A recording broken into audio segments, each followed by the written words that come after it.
I'm Logan Crawford, and right now on Spotlight, we're speaking with Dr. Mary J. Giuffra, who is bringing her extensive research in neuroscience and years of hands-on experience with couples to deliver a remarkable book.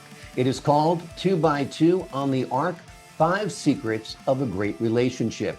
This is an invaluable guide that breaks down the complexities of love into 5 manageable secrets, providing readers the tools to build stronger, more fulfilling relationships. We are delighted to have the doctor join us here today on Spotlight. We thank the folks at Book, Film, and Media for helping us put her in the spotlight today. And we ask viewers like you to support writers like her by subscribing to our channel. Doctor, this is an important book, not just for couples, but for all types of relationships, right?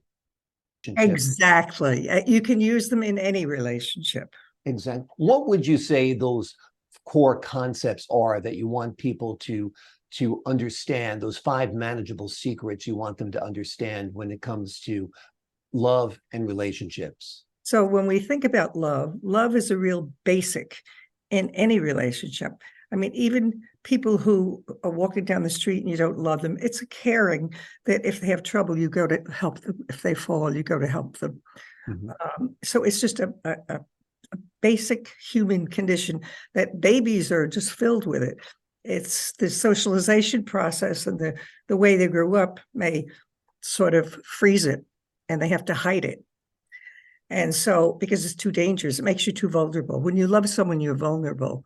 So that's the underlying issue. So I took the word love and said, what are the 4 concepts that make a difference in a relationship? And the first one with a relationship is, in order to have a relationship, you have to leave space between you and space between the other person, and space inside yourself for your thoughts, which obey the laws of logic, for your emotions, which do not obey the laws of logic.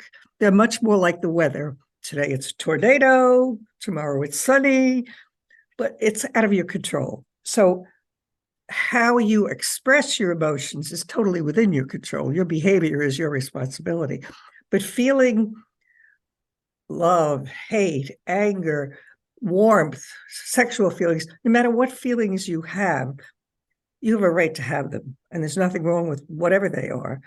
But when you act on them, you have to take responsibility. So you're not responsible for having the feelings. That's just being a human being. And you can be curious about them.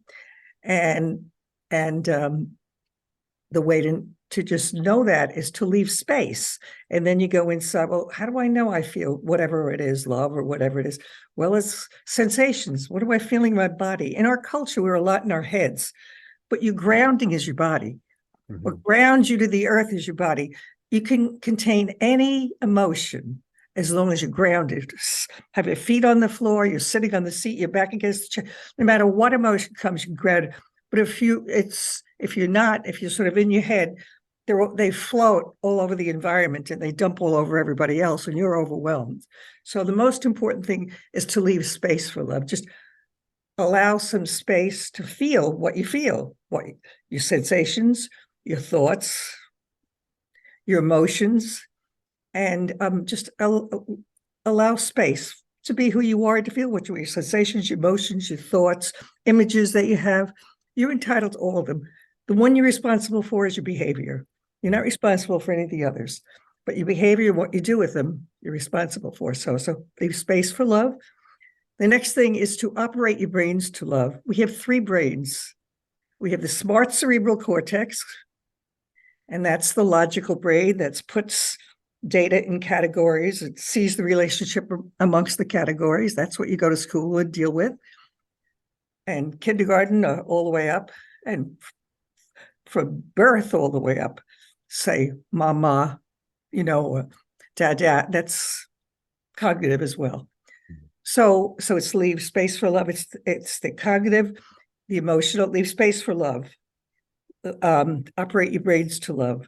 We have 3 brains: the cerebral cortex, the limbic system, which is cerebral cortex is up here. The limbic system is kind of like our midbrain. It's right here, mm-hmm. underneath the cerebral cortex around the ear. And that one is the one that deals with emotions.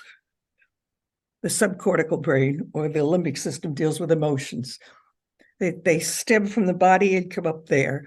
And then the third brain is the limbic system, the the cerebral cortex, and then the brainstem. The brainstem is a survival brain. That's the one that you survive, same as the animals. So it's when they get triggered, you either want to fight, you want to flee, or you freeze in fear, and that's trauma. And that same thing happens to all of us, not just animals. If we have an experience as a kid or as an adult, and we get really traumatized, we may be in a relationship years later, and someone looks at us a certain way, touches us a certain way, or makes some kind of a sound that's familiar that takes us back to that other time. We will either go into a fight mode, we'll run away mode, or we'll freeze. Yeah. And the poor person doesn't know what just happened. Exactly. We're having a nice discussion, and all of a sudden you got angry, or all of a sudden you seemed to freeze, or you pulled away from me. Now, it had nothing to do with you. It has everything to do what's wired in their brains. Yeah, we come pre-programmed. From our relationship with our parents to our relationships with our love interests early on. So when you get involved with someone, they are bringing baggage, good and bad. And that does, like you say, almost react on a reflexive nature. Exactly. Sometimes. And it's a lot of unfinished business. And some of it, it's even it's historical in terms of our mammalian brain, which is like the animals. It may be something triggers us, and it's not the cerebral cortex because of our parents. It may be just some kind of a survival thing. You know, that animal and that mammal inside, there's another mammal coming to get you, so you can get out of here. And that's trauma. So time you have trauma, your mammal is involved, and it's a survival, which is your survival brain. Exactly. Since this is very animalistic on some levels, yes. Is that why you called the book 2 by 2 on the arc? That's exactly it. Yeah, because what I was saying is, in the Bible, I talked about, not that the book is religious anyway, I used the metaphor that in the Bible, it said people couldn't get along, and they had the Tower of Babel, where they couldn't hear each other, they couldn't listen to each other. So God said, okay, you got to take two of you and get on the ark, and it was filled with animals. Well, it's because we had to learn from them. Yeah. That was my thesis. I mean, I wasn't there. It's just my thesis. And also we are kind of born to be paired with someone. You know, it seems like that's a natural part of life as well, right? Exactly. Exactly. Yeah. Wonderful. How important, you know, we're running out of time, but communication you hear a lot about. In fact, some people will say communication is the relationship. Without communication, there is no relationship. Is that part of the book? Well, the first thing is you have to learn how to communicate with yourself. So many people don't have a self, and they want to latch up with somebody else, fuse with them, and let them give them a sort of an identity. No, that doesn't work. Yeah. You've got to be a person to connect with a person. If you're not a person yourself, you're going to fuse. You're not going to connect. Yeah. And so if I know what you think and I know what you need, I'm fusing. I'm not respecting you as a separate person. So whenever you hear that, he this, she that, he needs that, no. The only way you know what's going on inside another person is if they tell you. Absolutely. Look and speak in the past, maybe, yeah, but it's so important to know that. No, worst form of ignorance is not knowing what you don't know. Exactly. There's what we know about ourselves, what we don't know about ourselves, what others know about ourselves, and that nobody knows. Exactly. But it is, you have to know thine own self first, and you have to be true to thine own self first. And there is a lot of great practical advice. You have worked with couples directly in addition to your work on I've worked with couples for over 40 years. And I've supervised therapists in working with couples. So, and the other thing I didn't mention, leave space, operate your brains, view your conditioning. We're all conditioned. We're conditioned by culture, but we're also conditioned by our family and our extended family. I'll never do what my mother did. I'll never be like my father. That's not the way to do it, because you're going to just do the opposite. Right. You know, he was an alcoholic, so you're a teetotaler. It doesn't solve the problem. Right.